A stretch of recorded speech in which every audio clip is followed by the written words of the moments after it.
Hey friends, Sean from SGT Report here. Thank you so very much for tuning in. It's really nice to have you guys back on a day where there's so much to talk about, but when isn't there? Look, we have the NASDAQ hitting new record high as confidence in the economy crashes to a 6-year low. That makes perfect sense. I have back on the line Bob Kudla. He's the founder of Trade Genius. We're going to process all of it. Welcome, Bob. Hey, Sean. How you doing? Doing well. Thank you so much. Hey, I just want to say for the audience first, you've been a loyal sponsor of SGTreport.com for a very long time, and I really appreciate that. I use your service myself. It works because there's always an opportunity in these markets. Lately, Bob, it's just been NASDAQ and big tech straight to the moon. I mean, the biggest bubble in the history of mankind as far as I can tell. Tesla now worth, what? More than Walmart, I read the other day. The 13th most valuable company on planet Earth is Tesla? I mean, give me a break. Not just Tesla. You know, the top 13 stocks are worth more than every country's GDP in the world except the United States and Canada. I mean, United States and China. So we're just the way the Fed and the way the markets have constructed this rise is unprecedented. We're over 155% of stock market to GDP, and that's before the GDP crashed, you know, with the virus lockdowns. And so we absolutely are pushing into lands unknown, but I think it's going to come to an unceremonious end here, depending on what Jerome Powell says on Thursday at his Jackson Hole meeting.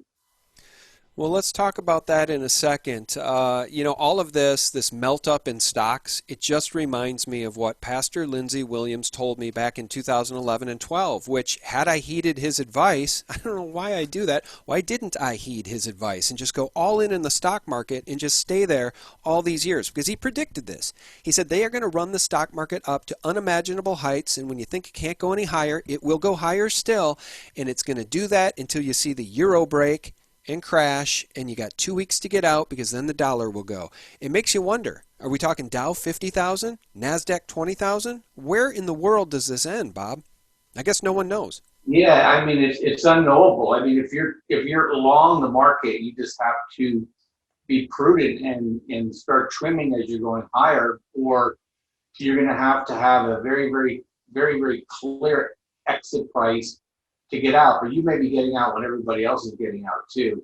You know, a lot of times when we have these moves like this, in 2 or 3 weeks, they can take back 2 or 3 years worth of gains. So my philosophy has always been is that take profit on the way up.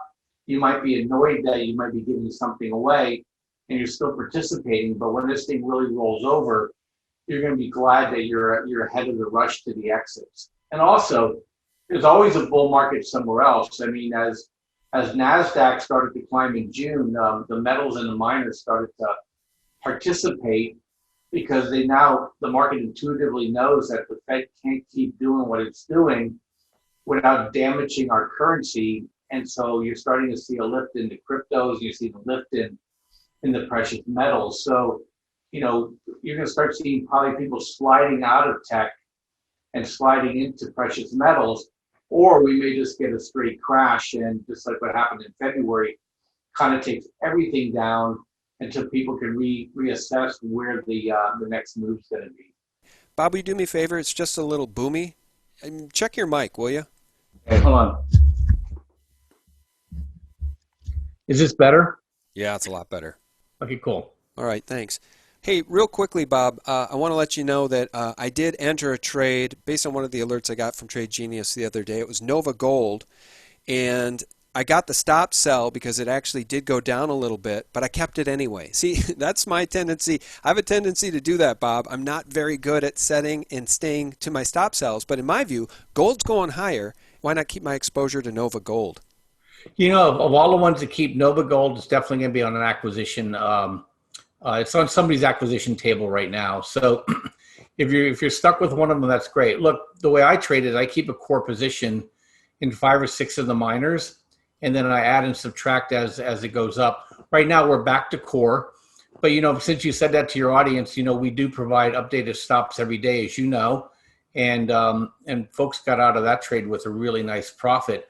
But if you're stuck in Nova Gold, you're going to probably be really happy as gold prices keep going higher, because that's in the Alaska belt there, where Barrick and Newmont Mining are really hunting for basically reserves. They can't mine enough fast enough, and I think any of these junior miners or anybody with reserves, especially in the U.S., and lesser extent, Australia, Canada, Mexico, they're all gonna get acquired. So you'll end up doing really well with Nova Gold. All right, real quickly, just remind people, what package do I have? I get the alerts on my phone, and then there's also a spreadsheet that goes out. Yeah, because you get if you get the crypto, you're in bundle 3 as well as the stocks. If not, you're using bundle number 1, and so that gives you the access to the trading rooms. It gives you access to our algorithm that we use. So if you want to trade things that we don't trade, and also gives you access to the signals that we send out, just like you referenced. And then if people want more, we also have bundles to help you trade the futures, and to be in a special room for that. Or if you want any special type of training or coaching, you can buy bundles of training for that as well. So we kind of spread it out depending on your interest and your level of experience. And then, as you know, I always do for you, Sean, is we pre-discount it for those who want to take advantage by Saturday, 65% off the bundles, which are very, very fairly priced. And the trades that we give you will more than pay for itself. It gives you a really good ROI. So tradelikegenius.com. And thanks for letting me pitch that, Sean. Yeah, I'll put the link below, Bob. All right, let's just do a screen share here, because I think Peter Schiff has it right when he says government is trying to replace the economy with a printing press. And that's obviously true. They want to send checks out to people on the back of this COVID manufactured crisis. Can you see that? You see the debt clock there, Bob? I sure can. Yeah, that is the printing press, folks. Sure, it's electronic, but it's still a printing press, and it's debasing the purchasing power of the U.S. dollar every minute of every day in perpetuity. And it just begs the question, Bob, how does this end? Personally, I think it ends when they debase the currency so much that people can't afford food. And we've had precedent for that, because we had the Arab Spring in 2011, where people that were tied to the dollar was to a point where they just couldn't afford to import food anymore. And you had all the riots and the regime changes in the Middle East. But they have something more insidious in plan. As you know, they're trying to now start to sell a concept of the digital dollar, because what they're going to try to do is they're going to try to lock everybody into the banking system, and then they can steal with impunity. So between the cancel culture and the digital dollar here, where they could take rates negative, or the government could just come in and confiscate based on the good of the country, you're going to get I think that's where the end game's going, when they can't push on this dollar debasement anymore. They're just going to go ahead and outright confiscate. Yeah, that sounds about right. The New Jersey governor proposes hiking millionaire taxes to plug the $1 billion spending hole. Bob, did you see that's the exact same thing they're contemplating in California? They're thinking about raising the state income tax from 13% now to 16.8% for the highest bracket. The solution they've come up with in California is to jack up taxes. So the most recent solution was to jack up taxes to 54%. I'm like, you guys are out of your mind. Retroactively, back to January. That's a lot. Yeah, it was a proposal. It's crazy. It's not going to fix it. They're bankrupt. And they want to go after billionaires and multimillionaires' money with a millionaire tax. What's the result? People like Joe Rogan are saying, I'm getting the heck out. Yeah, it's even worse than that, because I live in California. They're even talking about, usurping Proposition 13 and raising people's property taxes. And I mean, they'll turn California into a third world country. But hopefully enough people leave and scare them off. But, we're at the point now where there's no easy way for these guys to steal without harming themselves. Look at New York. I mean, 500,000 people left New York City. De Blasio's head is ready to explode. Cuomo's there begging people with free drinks to bring people back. But these people are heading to Florida. You should see the And in Seattle and Portland, we won't get into that too much today, but the rates out of Seattle and Portland into Boise for moving vans is like 5 times the rate for it to go from Boise back to Seattle and Portland. So, people are voting with their feet, and I don't think you have to take any polls to find out what people are thinking. You're talking about the rental rates for those vans? Rental rates for the vans. Oh my God, it's hilarious. It's not hilarious. It's actually scary and sad because we've been talking about an economic collapse for so long. We thought the rioting and looting in the streets would be because people were starving and couldn't get food. But no, it's because Soros has funded groups like Antifa and Black Lives Matter to do that, under the guise of protesting. Have you seen what they're doing to Kenosha, Wisconsin? They're just setting cars on fire and randomly destroying everything, Bob, for no reason. It's that they're not hungry. They're just, quote-unquote, protesting. Yeah, what they're trying to do is they're just trying to create chaos. I was talking to some people today, and I think once they push the button too far, if they're trying to start some sort of civil war, it'll probably be the fastest civil war in U.S. history. Yeah, I agree with you. I do think that's exactly what they're trying to do. And so far, our side has been very patient, okay? Very patient. But look at this. Watch BLM protester shot by homeowners while marching through rural town. Pennsylvania state troopers confirmed gunfire was exchanged between activists and the residents, and one activist was struck. What strikes me about this, Bob, is we the people should be going after the bankers in the deep state, and what do? They've got us whipsawed and going against each other. Blacks against whites, right? Antifa against everybody. It's total madness, and it's literally a George Soros plan.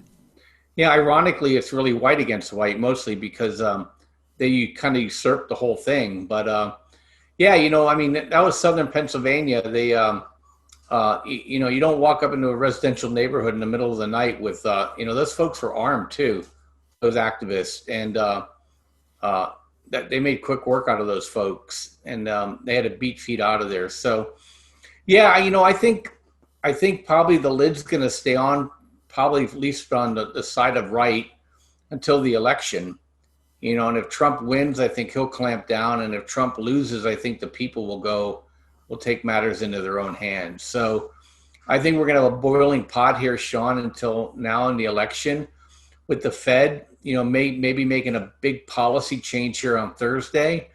The market's going to probably get a little hinky. And I think it's going to be a really interesting 70 days here till the election.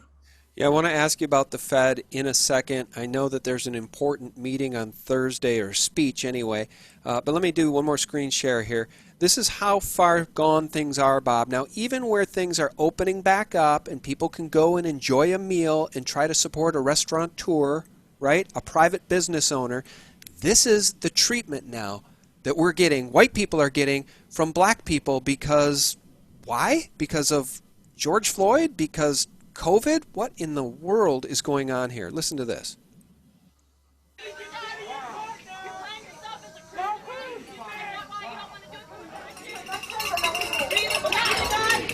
Down, kid. That's crazy. Put your mask on now, huh? Motherfucker. Tasty piece of shit. Wow, racism, white supremacy. Hey! Get somebody get It's just madness, Bob. I mean, these people have been whipsawed by the mainstream media, which is fully supportive of BLM no matter what they do. Did you see what Goodyear did the other day? They got busted doing a diversity training in which they said if you wear a BLM or an Antifa or an LGBTQ t-shirt or wristband, you're A-OK in terms of attire and dress code at the Goodyear factory. But if you wear a MAGA hat or a White Lives Matter or a Blue Lives Matter wristband or t-shirt, that will be in violation of their dress code.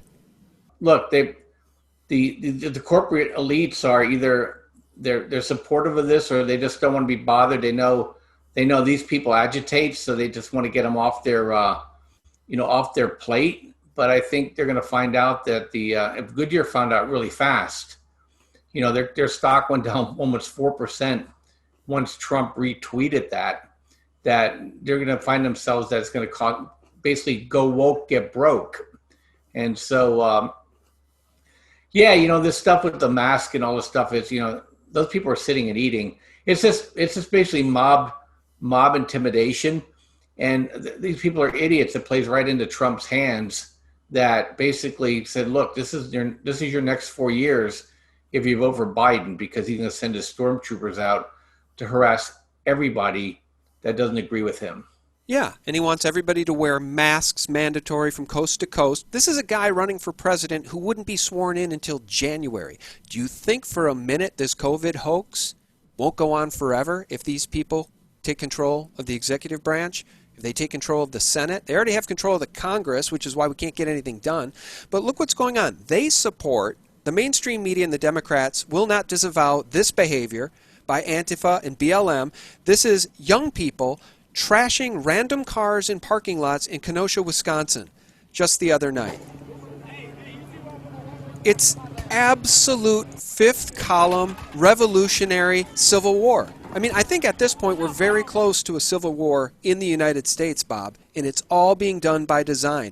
I thought it was being done by design to try to defeat President Trump, to prevent him from being elected, right? Crash the economy, blame COVID on him.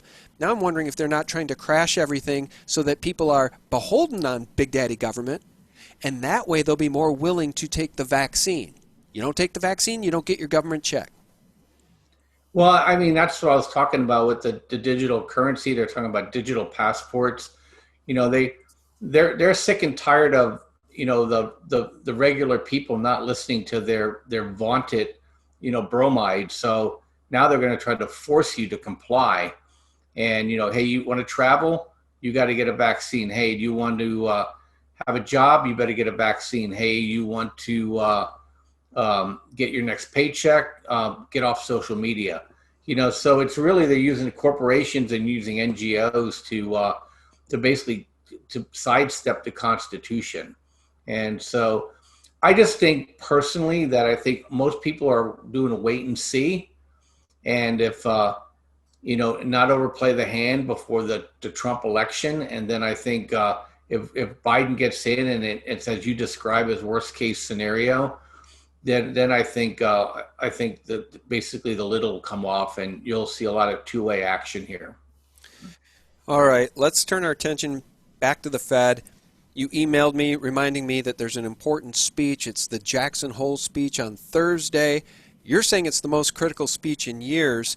Now, this Zero Hedge article is saying if Powell announces average inflation targeting on Thursday, rates will be on hold for 42 years. Look, I don't know how much lower rates can go. I guess they could go negative, but are you worried about, or are they worried about, worrisome inflation? What do you see happening on Thursday? I think they're really worried about deflation, and they're trying to calm the market by saying, hey, you know, recalculate your